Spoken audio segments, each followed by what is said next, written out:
Le journal Fanny Marceau. Bonjour Fanny. Bonjour Dimitri, bonjour à tous. C'est une grande victoire de l'industrie française. C'est une grande victoire de l'industrie navale française, qui intervient d'ailleurs après que l'industrie navale française ait engrangé d'autres contrats récemment dans l'industrie civile. Voilà, nous étions le 26 avril 2016. C'était Jean-Yves Le Drian, le ministre des Affaires étrangères, qui se félicitait à l'époque de la signature du contrat du siècle. Plus de 30 milliards d'euros pour la vente de 12 sous-marins à l'Australie. Un contrat historique, mais annulé hier par le gouvernement australien qui a préféré nouer une alliance avec les États-Unis et la Grande-Bretagne. Emmanuel Dutheil. C'est une situation ubuesque. Hier, dans les rangs français, on ne cachait pas son étonnement, même si ce contrat a été souvent attaqué. Personne ne s'attendait à un retournement de cette ampleur. Surtout que les travaux ont déjà commencé. Sur place, Naval Group a une équipe de plus de 300 salariés.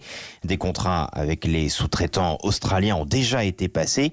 Naval Group s'était engagé à ce que 60% de la valeur du contrat revienne à des Australiens. Alors c'est dire la stupeur, mais face au camp français, les États-Unis seraient arrivés comme ça, un peu à la dernière minute, avec une offre. Ils proposent une alliance à 3 entre les Australiens, les Britanniques et eux pour faire face à la Chine. Et du coup, selon la presse australienne, ils pourraient développer tout un système commun de défense, système qui incorporerait donc des sous-marins. Et tout cela, c'est un énorme coup pour Naval Group et toute la filière française. La filière française qui proposait des sous-marins à propulsion conventionnelle quand les États-Unis offrent du nucléaire. Différence capitale, notamment pour la Nouvelle-Zélande, voisine de l'Australie.